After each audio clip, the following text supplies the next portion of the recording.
on you disagree on the view Brian and most others have on single moms. So I guess what is the position that you think I or others have on this? Well, it might not necessarily be your point of view. Sorry, thank you. It's just point of views I've heard before on this podcast or other podcasts about how generally children of single mothers turn out to be the bad bunches of the world. It's true. I get that, and I don't disagree with like the statistics of it and all. I guess where I disagree is putting solely the blame on the fact that it's a single mother and not necessarily a single parent. In general, because some of the turnout situations could still be the same if it was. They're not, just though. When it's a single father at home, the problems and the outcomes are significantly better than when it's with a single mother at home. That's why it's viewed this way with so much social stigma. So the idea is not to say that women who are single, many times women can become single through no fault of their own. Perhaps they're in an actual abusive relationship. Perhaps their husband dies. Perhaps, there's any number of different situations which can cause it.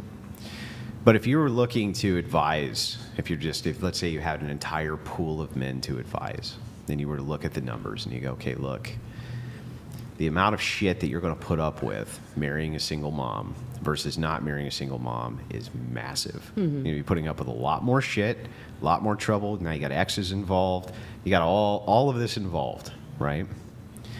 babies. It's probably better if you have viable options external to a single mom to take those. Now, there's many situations where marrying a single mother works out fine. Dating single moms works out fine. There was no problem with that. But it's not often, right? Those are much smaller in the percentage of the pool versus the amount of people who end up with catastrophic situations because now they have to not only deal with you, but they have to deal with children that are not theirs, and then the fathers of those children, the extended families of those fathers of those children who all want to be involved.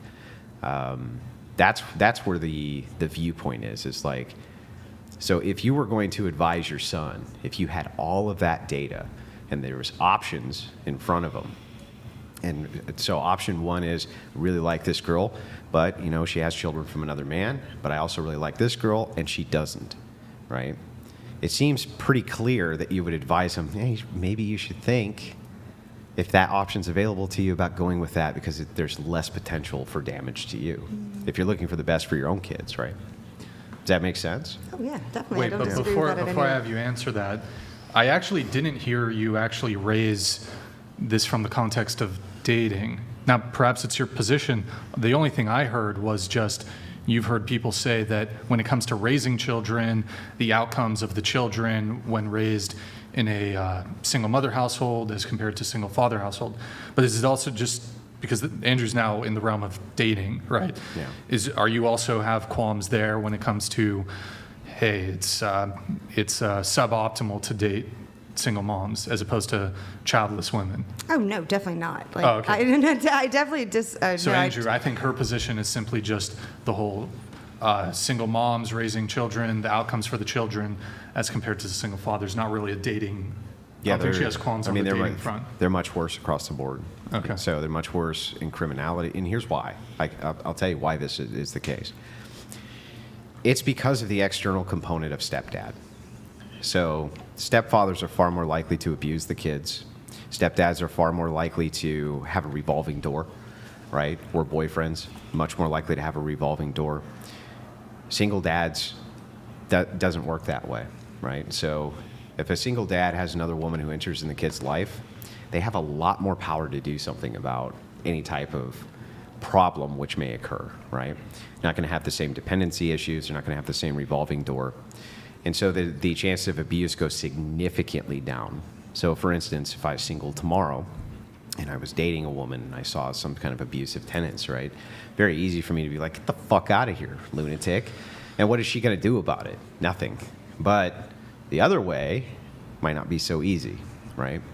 So this is why you generally have better outcomes with single fathers, is because they can actually do something when it comes to this idea of abuse, and they are far more likely than the biological dad to abuse kids, like overwhelmingly. Not all of them do it. In fact, probably most of them don't do it. I'm just saying that statistically, they're more likely to. So that's why the outcomes tend to be better with single fathers than single mothers. And isn't there data that per capita, looking at children raised by single fathers as compared to single mothers, for example, incidents of criminality? Yeah, I brought that up. But that's why the incidences of criminality come. Sure. So me being single is better for my child? Is it like... What? You know, it'd be Well, no, worse. if you I do say- have to move it on, but if you can So, make your point clear. the chances are, and this is just raw facts. These are just raw facts, Yeah. okay? The chances of you introducing a new man into your child's life are likely going to be more detrimental than if you were in a relationship with the child's biological father for the course. Now, that doesn't mean that that's going to be true. I'm just talking about risk factors. Yeah. The risk factors are higher, that's all. So yeah, so I'm saying like from my point of view, I've been single since I've been single. So from what you're explaining, that means that like my outcome would be slightly It's better still because I'm not having that higher. rotating door. The outcome of- the outcome may be slightly better because you don't have other men coming in. However, it's still going to be suboptimal as to if you had probably stayed with the father. And so that's why, like you said, you're a Christian. Churches will often recommend, look, there's no abuse, there's no drugs, there's no stuff like that. You guys are just having a hard time reconciling some issues. You should probably still stay together to make sure that the kids have the best shot at life, because after they're out the door, then you can do something different. You know what I mean? But that's often why even non-religious counselors will often advise this. Okay. You said also the viewpoint that women are more attractive at 20 than 40. So what was your thing there? I mean, kind of, you asked earlier about if I thought I looked better now than I did at 20. And I understand the whole man point of view about like how they look, how when we're younger we look more fertile and we are more, fertile looking as young women. Personally, I believe that women look slightly better. Even men, we look better in that middle of age, somewhere between 30 and 40, when we have more matured features, we slightly don't look so babyish in our faces, not as young, and I just think that we look slightly better, slightly Well, older. I think as women age, definitely their taste age when it comes to sure. men. 100%. Not confident that is the case the other way around. Oh. That men aren't still attracted to younger women, because all the data that I've seen most definitely shows that they are. Whereas women, it seems that their tastes slightly deviate.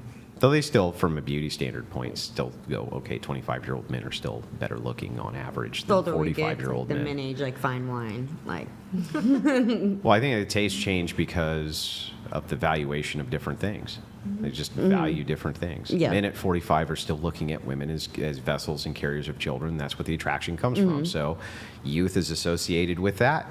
Of course, that's why you'd be attracted to younger women. yep.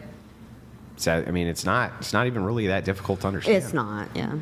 I don't disagree Do you with have that the at all. study, though? Actually, we can bring No, it I up. know. You can go to, if you want I mean, data, I think it's you a can actually go to my- societal understanding a of it. really good place to source a lot of this data, especially on the abuse in the home. You can go to my wife's Substack, Rachel Wilson, and you can check. I mean, she's gone through and compiled huge amounts of data just to kind of go through these one at a time, because she argues with feminists so much. Probably the best anti-feminist debater in the world. And I'd love to meet her. her book, Occult Feminism, it compiles some of this, but her Substack has most of the kind of cultural battle statistics that we're kind of going over all the time, but especially in the case like this. And I think what happens is people often, they think that you're attacking them based on their situation. Yeah. When you're not really attacking them based on their situation, you're just explaining the distinction in risk assessment. You're like, look, if I'm going to advise somebody, if I were to tell a man, right, is it a good idea in 2024 to get together with a single mom if another choice was viable? The answer is definitely no. It is definitely no, you shouldn't. Okay? I would agree with that. And what happens is, because they're in the situation where they themselves are a single mom, they see that as an attack but it's not an attack. It's just showing, look, this is what is true. It's not the case that it may be true in your situation or anybody's situation, but there is like a statistic here that we can look to, that we can make these kind of general determinations off of based on outcomes. Is there a statistic that you know of about 2 single parents? I, getting honestly, the together? only reason I brought up statistics is because it was just a callback to the feminist who needed the statistic thing